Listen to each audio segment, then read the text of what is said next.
2018년 11월 14일 새벽 평양노동당 청사의 최고기밀 금고가 텅 비었다. 사라진 것은 핵대응 특별지침 4호, 북한 정권의 핵심 기밀 문서였다. 순안국제공항이 봉쇄되고 평양 전역에 군용차가 배치되었으며 60명이 넘는 관련자들이 연행됐다.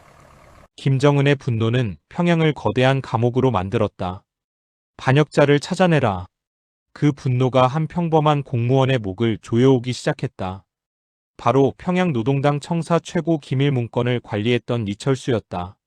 문건 관리자였다는 이유만으로 그는 숙청 명단에 올랐다. 선택지는 두 가지뿐이었다. 정치범 수용소에서 영원히 사라지거나 목숨을 걸고 탈출하거나. 2018년 11월 22일 자정, 이철수 가족은 압록 강변에 도착했다. 작은 고무보트에 몸을 실었다. 단 90초이다. 탐조 등이 그들을 발견하기까지 남은 시간이었다. 90초 안에 국경을 넘지 못하면 세 가족 모두 그 자리에서 총살되거나 수용소로 끌려갈 운명이었다. 북한 고위 기밀의 유출은 어떻게 한 평범한 가족의 삶을 송두리째 바꿔놓았는가? 그리고 그들은 어떻게 죽음의 강을 건넜는가? 한 탈북자의 생존 기록이자 김정은 정권 내부 균열에 대한 증언, 바로 그 이야기를 지금 시작합니다. 구독과 좋아요는 영상 제작에 큰 힘이 됩니다. 2018년 11월 14일 새벽 5시 청사복도에 비상벨이 울렸습니다. 저는 행정서고 담당이었어요. 그날 아침 출근하자마자 부서장이 창백한 얼굴로 저를 불렀죠. 철수 동무 4호 문건 어디 있나? 핵대응 특별지침 4호. 최고 등급 기밀문서였습니다.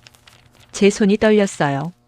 서고 금고를 열었을 때 그 자리는 텅 비어 있었습니다. 30분 뒤 보위부 차량 5대가 청사 앞마당에 들이닥쳤어요. 검은 제복을 입은 요원들이 건물 안으로 쏟아져 들어왔습니다. 복도마다 군화 소리가 울렸죠. 제 동료 박성진이 제 옆으로 다가와 속삭였습니다. 철수야, 이거 큰일 났어. 문건만 없어진 게 아니래. 등골이 서늘해졌어요. 점심때쯤 청사 전체가 봉쇄됐습니다. 아무도 나갈 수 없었어요. 화장실 갈 때도 보위부원이 따라붙었죠. 제 책상 서랍까지 뒤집어졌습니다. 오후 3시 긴급당 회의가 소집됐어요. 저희는 복도의 도열에 서 있었습니다. 회의실 안에서 고함 소리가 새어나왔죠. 반역자를 찾아내라. 당장. 누군가 책상을 내리치는 소리가 들렸어요. 퇴근 시간이 돼도 집에 갈 수 없었습니다. 밤 10시가 넘어서야 해제됐죠. 차 밖으로 나섰을 때 평양 거리는 이상했어요. 군용차가 곳곳에 배치돼 있었습니다. 검문소가 늘어났죠. 평소 한산하던 보통강 다리에 장갑차가 서 있었어요. 시민들은 고개를 숙이고 빠르게 걸어갔습니다. 공기가 무거웠죠. 집에 도착했을 때 아내 순이가 울고 있었습니다. 당신 청사에 무슨 일 생긴 거 맞죠? 장마당에서 소문이 돌고 있었대요. 노동당에서 중대 사건이 터졌다고. 저는 아내 손을 꼭 잡았습니다. 아무 말도 하지 마. 절대로. 그날 밤 잠을 이룰 수 없었어요. 창밖으로 사이렌 소리가 계속 들렸습니다. 사흘째 되던 날 새벽 3시. 휴대전화가 울렸습니다. 부서장이었어요. 철수, 순안공항이 막혔어. 당장 청사로 나와. 서둘러 옷을 입고 나갔죠. 거리는 텅 비어 있었습니다. 하지만 하늘에서 헬기 소리가 들렸어요. 청사에 도착하니 간부들이 난리였습니다. 순안국제공항이 전면 봉쇄됐다는 겁니다. 모든 항공편이 취소됐죠. 이유도 공지되지 않았어요. 평양 주민들은 발이 묶인 채 공항 대합실에 갇혀 있었습니다. 제 동료 김철호가 귀띔했어요. 공항 주변에 특수부대 차량 20대가 진입했대. 완전 무장이야. 9시 부서 회의가 열렸습니다. 부서장이 말했죠. 대상 인물 하나가 사라졌다. 절대 외부로 새나가선 안 돼. 저는 심장이 멎는 줄 알았어요. 문건 도난과 인물 실종. 이건 단순 사고가 아니었습니다. 의도적으로 탈출했다는 뜻이었죠. 점심시간에 박성진을 만났습니다. 그가 주변을 살피며 속삭였어요. 철수야, 사라진 사람이 누군지 아나? 저는 고개를 저었죠. 중앙당 외교부 국장급이래. 가족까지 통째로 증발했대. 손에 쥔 숟가락이 떨렸습니다. 국장급이면 김정은 직속이에요. 내부 배신이었던 겁니다. 오후 보위부 조사가 시작됐어요. 청사 직원 전원이 대상이었습니다. 하나하나 불려 들어가 신문 받았죠. 제 차례가 왔을 때 신문관이 물었어요. 리철수 동무 11월 13일 밤 어디 있었나? 집에 있었습니다. 증명할 수 있나? 아내밖에 없었어요.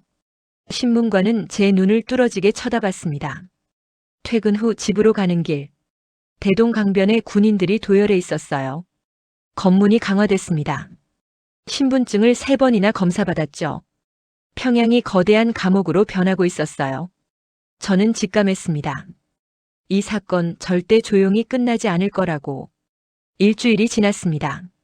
청사는 여전히 긴장 상태였어요. 그런데 새로운 소문이 돌기 시작했죠. 고위 간부 가족이 흔적도 없이 사라졌다는 겁니다. 아내, 2자녀, 심지어 부모까지. 6명이 한꺼번에 증발했어요. 제 부서에 감찰팀이 내려왔습니다. 책상마다 서류를 뒤졌죠. 컴퓨터 하드디스크를 압수해 갔어요. 제 동료 3명이 연행됐습니다. 이유도 모르는 채 끌려갔죠. 사무실 분위기는 얼어붙었어요. 아무도 말을 하지 않았습니다. 눈치만 보며 일했죠. 이틀 뒤 김철호가 제게 쪽지를 건넸습니다. 화장실에서 펼쳐봤어요. 오늘 밤 대동강 산책로에서. 밤 9시 저는 강변으로 나갔죠. 김철호가 어둠 속에서 나타났습니다. 철수야, 너도 위험해. 이번 숙청 범위가 엄청나. 그가 떨리는 목소리로 말했어요. 실종된 간부 주변 인물들을 전부 조사하고 있어. 너도 명단에 있다더라. 머리가 하얘졌습니다. 왜 접니까? 내가 서고 담당이잖아. 문건이 없어진 거랑 연결될 수 있대. 김철호가 제 어깨를 잡았어요. 조심해. 정말 조심해야 돼. 그는 재빨리 사라졌죠. 집으로 돌아오는 길. 제 뒤를 따라오는 사람이 있었습니다. 골목을 돌아도 따라왔어요. 보이부였죠. 저는 더 빨리 걸었습니다. 땀이 등을 타고 흘렀어요. 집 앞에 도착했을 때 낯선 남자 둘이 서 있었어요. 한 명은 담배를 피우고 있었죠. 제 눈과 마주쳤습니다. 차가운 눈빛이었어요. 현관문을 열고 들어갔습니다. 아내가 창백한 얼굴로 저를 맞았어요. 여보, 오늘 인민반장이 왔어요. 우리 집 조사하겠대요. 가슴이 철렁했죠. 언제요? 내일 오전이래요. 아내 눈에 눈물이 고였습니다. 5살 아들 민준이가 방에서 나왔어요. 아빠, 우리 어디 가요? 아이는 모르고 있었죠. 저는 아들을 안아 올렸습니다. 품에서 아이가 떨리는 게 느껴졌어요. 그날 밤 아내와 긴 대화를 나눴습니다. 순이, 우리 곧 결정해야 돼. 무슨 결정이요? 저는 아내 손을 꼭 잡았어요. 여기 더 있으면 위험해. 모두 끝날 수 있어. 다음 날 아침 7시. 인민반장이 왔습니다. 뒤에 보위부원 둘이 따라왔죠. 리철수 동무댁 정기점검입니다. 정기점검은 핑계였어요. 완전히 뒤집어 놨습니다. 옷장, 서랍, 심지어 김치도까지 열어봤죠. 1시간 동안 집안을 뒤졌어요. 보위부원이 제 책상 서랍을 열었습니다. 수첩을 꺼내 훑어봤죠. 이게 뭡니까? 업무 메모입니다. 가져가겠습니다. 제 수첩을 압수해 갔어요. 아내는 부엌 구석에서 떨고 있었습니다. 민준이는 제 뒤에 꼭 붙어 있었죠. 그들이 떠난 후 아내가 무너졌어요. 이제 어떡해요?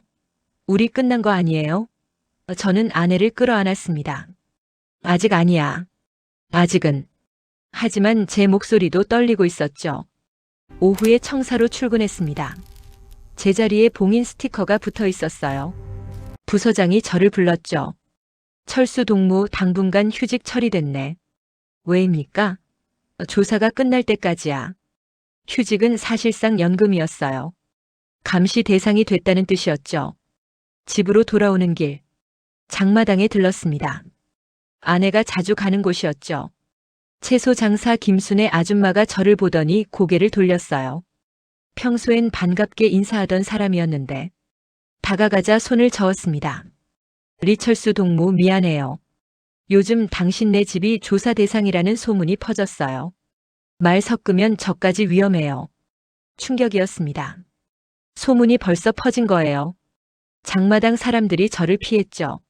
누구도 눈을 마주치지 않았어요. 저는 평양에서 유령이 되어가고 있었습니다. 집 앞 골목에 검은색 승용차가 서 있었어요. 창문이 열려 있었죠.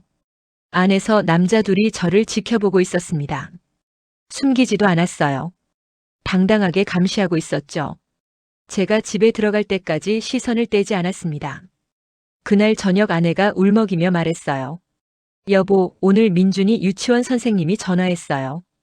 민준이를 당분간 쉬게 하는 게 좋겠대요. 아이까지 피해가 간 겁니다. 5살짜리 아이가 무슨 죄가 있나요? 저는 분노와 두려움으로 온몸이 떨렸어요. 밤에 민준이를 재울 때 아이가 물었습니다. 아빠, 우리 나쁜 사람이에요? 아니야, 민준아. 그럼 왜 친구들이 나랑 안 놀아줘요? 대답할 수 없었어요. 아이 이마에 입맞춤하고 방을 나왔죠. 거실에서 아내와 마주 앉았습니다. 더 이상 선택지가 없었어요.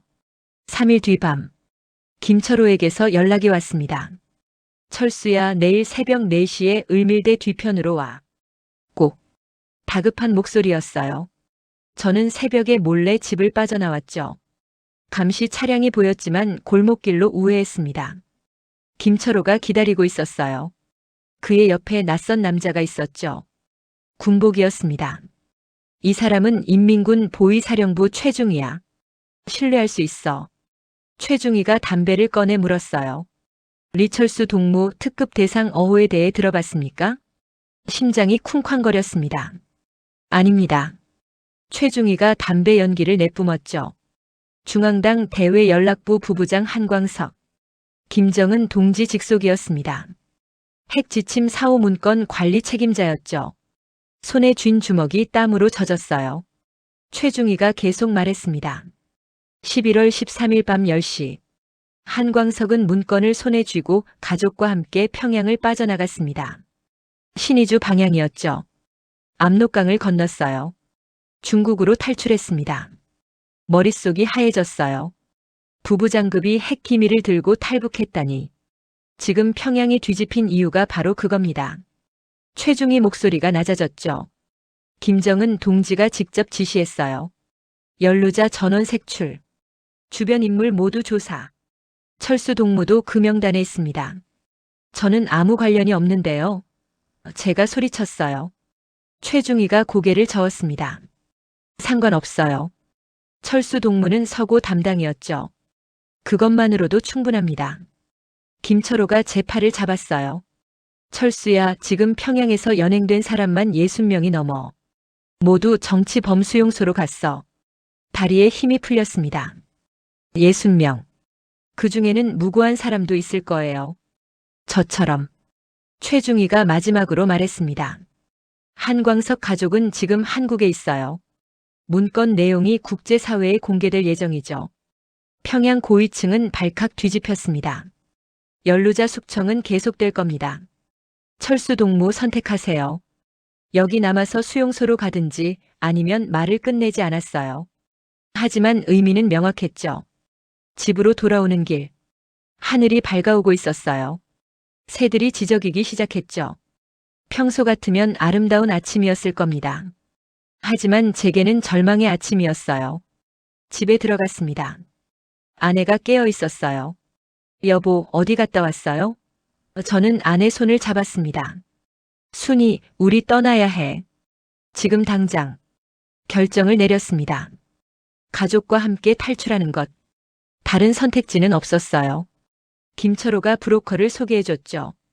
최중희도 도움을 주겠다고 했습니다. 비용은 1만 달러. 평생 모은 돈을 모두 털어야 했어요. 3일간 준비했습니다. 아무도 눈치채선 안 됐죠. 평소처럼 생활했어요.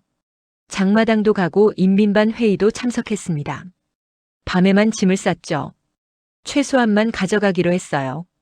옷 몇 벌, 민준이 인형 하나, 가족 사진 한 장. 아내에게 진실을 말했습니다. 순이, 우리 압록강을 건널 거야. 아내가 얼굴이 하얗게 질렸어요. 미쳤어요? 잡히면 우리 모두 죽어요. 잡히지 않으면 돼. 여기 남으면 확실히 죽어. 수용소로 가는 거야. 아내가 울기 시작했죠. 하지만 고개를 끄덕였어요. 알겠어요. 민준이 때문이라도 가야죠. 11월 21일 저녁. 브로커에게서 연락이 왔습니다. 내일 새벽 2시. 신의주 외곽 창전리 창고로 오세요. 혼자는 절대 안 됩니다. 가족 모두요.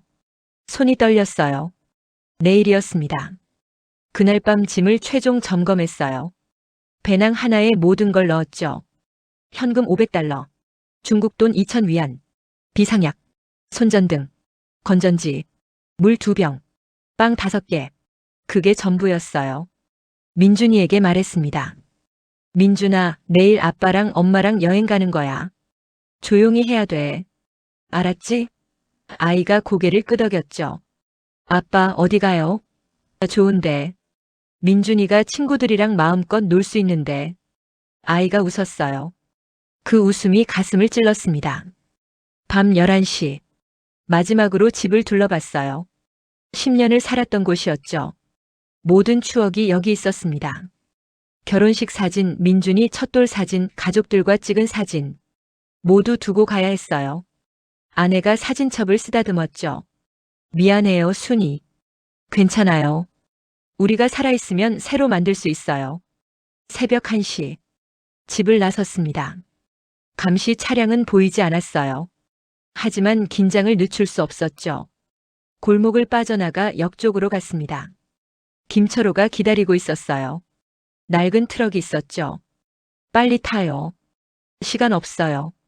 트럭 짐칸에 올랐습니다. 가만히 사이에 숨었어요. 민준이가 무서워했죠. 괜찮아, 민준아. 아빠가 여기 있어. 트럭이 출발했습니다. 평양을 벗어나는 중이었어요.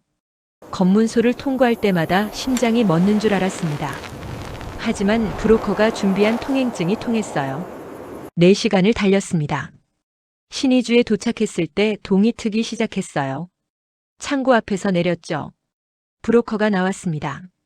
리철수 동무, 돈 준비했습니까? 봉투를 건넸어요. 브로커가 세어보더니 고개를 끄덕였죠. 좋아요. 오늘 밤 12시에 출발합니다. 그때까지 여기서 대기하세요. 창고 안은 어두웠어요. 곰팡이 냄새가 났죠. 구석에 5명쯤 다른 가족들이 있었습니다. 모두 불안한 얼굴이었어요. 아무도 말하지 않았습니다. 우리는 같은 운명이었죠. 밤 11시 50분. 브로커가 속삭였습니다. 출발합니다. 소리 내지 마세요. 절대로. 우리는 창고를 빠져나갔어요. 어둠 속을 30분 걸었죠. 민준이를 업었습니다. 아이 숨소리가 제 귀에 닿았어요. 압록강이 보였습니다. 달빛에 반짝이는 검은 물결, 저 너머가 중국이었죠. 강변에 작은 배 2척이 있었어요. 고무보트 비슷한 거였습니다. 한 배에 4명씩 빨리 타요. 우리 가족과 다른 젊은 부부가 한 배에 탔죠. 배가 물에 닿았습니다. 차가운 물이 튀었어요. 브로커가 노를 저었죠. 모두 엎드려 있어요. 고개 들지 마세요. 강물 소리가 들렸습니다. 배가 흔들렸어요. 민준이가 움찔했죠. 괜찮아, 민준아. 조용히. 아내가 아이 입을 막았습니다. 5분쯤 지났을까? 갑자기 사이렌 소리가 들렸어요. 엎드려. 움직이지 마. 브로커가 노젓는 걸 멈췄습니다. 배가 물살에 떠내려갔어요. 탐조등이 켜졌습니다. 하얀 빛이 강물을 가르기 시작했죠. 왼쪽에서 오른쪽으로. 점점 가까워졌어요. 우리에게 다가오고 있었습니다. 심장이 터질 것 같았어요. 아내 손이 제 팔을 움켜쥐었죠. 손톱이 파고들었지만 아프지 않았어요. 탐조등이 우리 배에서 10m 앞을 비췄습니다. 멈췄어요. 다시 돌아왔죠. 5m. 브로커가 속삭였어요. 숨 참으세요. 지금. 우리 모두 숨을 멈췄습니다. 민준이까지. 탐조등이 우리 배 바로 옆을 스쳤어요. 2미터, 1미터. 빛이 강물을 비췄죠. 배 가장자리가 보였을 겁니다. 하지만 우리는 배 바닥에 완전히 엎드려 있었어요. 검은 옷을 입고 움직이지 않았습니다. 90초가 지났습니다. 영겁 같은 시간이었죠. 탐조등이 지나갔어요. 오른쪽으로 멀어졌습니다. 하지만 아직 끝이 아니었어요. 모터 소리가 들렸습니다. 순찰정이었죠. 배를 강변 쪽으로. 브로커가 급히 노를 저었어요. 북한 쪽 강변 수풀 쪽으로 배를 몰았습니다. 갈대가 우거진 곳이었죠. 배가 수풀 속으로 들어갔어요. 갈대가 우리를 덮었습니다. 순찰정 소리가 가까워졌어요. 엔진 소리가 귀를 찢었죠. 물보라가 튀었습니다. 순찰정이 바로 옆을 지나갔어요. 5미터도 안 되는 거리였습니다. 군인들 목소리가 들렸죠. 이쪽 수색 끝. 상류로 이동. 순찰정이 멀어졌습니다. 5분을 더 기다렸어요. 아무 소리도 나지 않았습니다. 브로커가 노를 다시 저었죠. 지금이에요. 빨리. 배가 강 중앙으로 나아갔습니다. 중국 쪽이 점점 가까워졌어요. 그때 민준이가 울기 시작했습니다. 참고 참았던 게 터진 거예요. 으앙. 민준아. 안 돼. 아내가 아이를 꼭 안았죠. 하지만 울음소리가 강물에 울려 퍼졌습니다. 다시 탐조등이 켜졌어요. 이번엔 우리를 향해 곧장 다가왔습니다. 노젓는 거 멈추지 마세요. 전속력으로. 브로커가 미친 듯이 노를 저었어요. 다른 남자도 도왔죠. 배가 빨라졌습니다. 총소리가 들렸어요. 탕, 탕. 물기둥이 솟았습니다. 우리 배에서 3미터 떨어진 곳이었죠. 엎드려. 모두 배 바닥에 붙었어요. 총알이 빗발쳤습니다. 물보라가 사방으로 튀었죠. 거의 다 왔어요. 조금만 더. 브로커가 소리쳤습니다. 중국 강변이 눈앞이었어요. 20미터, 10미터. 배가 모래톱에 부딪혔죠. 뛰어내려요. 빨리. 모두 배에서 뛰어내렸습니다. 물이 허리까지 찼어요. 차가웠죠. 하지만 느낄 여유가 없었습니다. 강변으로 기어올랐어요. 중국 땅이었습니다. 뒤에서 고함 소리가 들렸죠. 하지만 총소리는 멈췄어요. 국경을 넘었기 때문입니다. 북한군도 더 이상 쏠 수 없었죠. 우리는 수풀 속으로 들어갔습니다. 한참을 달렸어요. 다리가 풀렸지만 멈출 수 없었습니다. 30분을 더 뛰었죠. 그제야 멈췄어요. 저는 그 자리에 주저앉았습니다. 숨이 턱까지 차올랐죠. 아내가 민준이를 안고 울고 있었어요. 브로커가 말했습니다. 축하합니다. 살았어요. 그때 눈물이 났습니다. 처음으로. 북한을 떠나 이제까지 한 번도 울지 않았어요. 하지만 그 순간 모든 긴장이 풀리며 눈물이 쏟아졌습니다. 살았구나. 우리가 살았구나. 중국 땅에 도착했지만 안전하지 않았습니다. 브로커가 말했죠. 여기도 위험해요. 중국 공안이 탈북자 잡아서 북송시켜요. 빨리 이동해야 합니다. 새벽 3시까지 걸었어요. 산길이었습니다. 가시던 불이 옷을 찢었죠. 작은 마을에 도착했어요. 브로커가 문을 두드렸습니다. 조선족 아저씨가 나왔죠. 들어와요. 빨리. 지하실로 내려갔어요. 이미 다른 탈북자들이 있었습니다. 10명쯤. 모두 지친 얼굴이었죠. 여기서 일주일 대기합니다. 그 다음 베이징으로 이동해요. 브로커가 설명했어요. 일주일. 길게 느껴졌습니다. 하지만 참아야 했죠. 사흘째 되던 날. 위층에서 소란이 들렸어요. 중국어로 고함치는 소리였습니다. 공안이다. 숨어. 조선족 아저씨가 지하실로 내려왔죠. 지금 당장 나가야 돼요. 뒷문으로. 우리는 황급히 집을 빠져나갔습니다. 밖에 공안 차량이 보였어요. 경광등이 돌고 있었죠. 저쪽 밭으로. 옥수수밭 속으로 뛰어들었습니다. 민준이가 넘어졌어요. 아빠. 아이를 번쩍 들어올렸죠. 계속 달렸습니다. 추격이 시작됐어요. 공안들이 개를 풀었습니다. 짖는 소리가 점점 가까워졌죠. 이쪽으로 브로커가 개울가로 갔어요. 물속으로 들어갔습니다. 냄새를 지우기 위해서였죠. 개울을 따라 1km를 갔어요. 숨을 곳을 찾았습니다. 폐가였죠. 안으로 들어가 숨었어요. 공안들 목소리가 들렸습니다. 이쪽 수색해. 발소리가 가까웠어요. 저는 민준이 입을 막았습니다. 아이가 숨소리도 내지 않았죠. 아내는 눈을 감고 기도하고 있었어요. 공안 한 명이 폐가 문 앞까지 왔습니다. 손잡이를 잡았어요. 저는 각오했죠. 잡히더라도 가족만은 보내야 한다고. 그때 무전기 소리가 들렸습니다. 철수. 서쪽에서 발견. 이쪽으로 와. 공안이 뛰어갔어요. 다른 탈북자를 발견한 겁니다. 우리 대신 그 사람이 잡혔죠. 30분 뒤 밖으로 나왔습니다. 조용했어요. 공안들은 떠났습니다. 브로커가 다른 은신처로 우리를 데려갔죠. 그날 밤 저는 눈물을 흘렸습니다. 우리 대신 잡힌 사람 때문에 미안했어요. 하지만 멈출 수 없었습니다. 일주일 뒤 베이징으로 이동했어요. 화물차 짐칸에 숨어서였죠. 24시간을 갇혀 있었습니다. 숨도 제대로 쉴 수 없었어요. 민준이가 힘들어했죠. 조금만 참아, 민준아. 거의 다 왔어. 베이징에서 한국 대사관으로 갔습니다. 2019년 1월 15일이었어요. 대사관 직원이 우리를 맞았죠.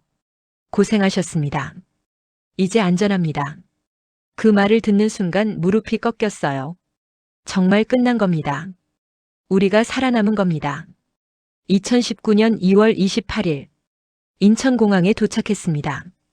비행기 문이 열렸을 때 따뜻한 공기가 들어왔어요. 대한민국이었죠. 자유의 땅이었습니다. 민준이가 제 손을 잡고 물었어요. 아빠, 여기가 좋은 데예요? 아, 그래, 민준아. 여기가 우리가 살 곳이야. 하나원에서 3개월을 보냈습니다. 적응 교육을 받았죠. 처음엔 모든 게 낯설었어요. 신호등, 지하철, 편의점. 평양과는 완전히 다른 세상이었습니다. 아내는 슈퍼마켓에서 울었어요. 이렇게 많은 물건이 있다니. 정착 지원금을 받고 작은 아파트를 구했습니다. 방 2개짜리였죠. 민준이가 처음으로 자기 방을 갖게 됐어요. 아이가 방에 들어가 뱅뱅 돌았습니다. 아빠, 이게 다 내 거예요? 아, 그래, 민준아. 다 내 거야. 6개월 뒤 통일부에서 연락이 왔습니다. 인터뷰 요청이었어요. 제 증언을 기록하고 싶다는 거였죠. 저는 모든 걸 이야기했습니다. 사라진 핵 지침, 한광석 부부장의 탈북, 평양의 숙청, 그리고 저희 가족의 탈출. 담당자가 물었습니다. 리철수 씨, 북한이 왜 그렇게 발칵 뒤집혔다고 보십니까? 저는 잠시 생각했어요. 핵 지침만 사라진 게 아닙니다. 김정은 정권에 대한 신뢰가 무너진 겁니다. 부부장급 간부가 배신했다는 건 내부가 흔들리고 있다는 증거죠. 2020년 초 뉴스를 봤습니다. 북한에서 또 다른 고위급 탈북이 있었다는 보도였어요. 외교관이었죠. 제가 떠난 후에도 계속되고 있었습니다. 평양의 동요는 멈추지 않았어요. 어느 날 김철호에게서 연락이 왔습니다. 중국을 거쳐 한국에 온 거였죠. 철수야, 평양이 난리야. 보위부가 미쳐 돌아가고 있어. 내부 감시가 2배로 강화됐대. 김철호도 결국 탈출했던 겁니다. 우리는 서울에서 만나 울었어요. 2021년 민준이가 초등학교에 입학했습니다. 처음으로 교복을 입었죠. 학교 가는 길에 아이가 물었어요. 아빠, 북한에서도 학교 다녔어요? 그랬지. 거기는 어땠어요? 여기만큼 좋지 않았어. 하지만 민준이는 이제 자유롭게 공부할 수 있어. 2023년 어느 날 뉴스에서 북한 소식을 봤습니다. 평양에서 또 숙청이 있었다는 보도였어요. 노동당 간부 20명이 처형됐다고 했죠. 저는 화면을 보며 생각했습니다. 아직도 계속되고 있구나. 지금 저는 작은 회사에서 일합니다. 평범한 삶이에요. 아내는 제과점에서 일하고 민준이는 건강하게 자라고 있죠. 우리는 살아남았습니다. 그것만으로도 감사해요. 가끔 악몽을 꿉니다. 압록강을 건너는 꿈이에요. 탐조등이 저를 비추고 총소리가 들리죠. 그럴 때마다 아내가 깨워줍니다. 여보, 괜찮아요. 우리 여기 있어요. 안전해요. 올해로 탈북 5년째입니다. 민준이는 이제 북한을 거의 기억하지 못해요. 그게 다행이죠. 아이는 자유 속에서 자라고 있습니다. 꿈을 꿀 수 있는 나라에서요. 저는 가끔 생각합니다. 핵 지침이 사라진 그날 밤 북한도 같이 흔들리기 시작했다고. 한광석 부부장의 선택은 단순한 탈북이 아니었어요. 그건 김정은 정권의 균열이었습니다. 그 균열은 지금도 계속 벌어지고 있죠. 북한 고위층 탈북은 증가하고 있습니다. 내부 동요도 커지고 있어요. 숙청은 두려움을 만들지만 동시에 더 큰 배신을 낳습니다. 악순환이죠. 언젠가 북한도 변할 겁니다. 저는 그날을 기다려요. 그리고 그날이 오면 다시 한번 압록강을 바라볼 겁니다. 이번엔 두려움이 아니라 희망으로요.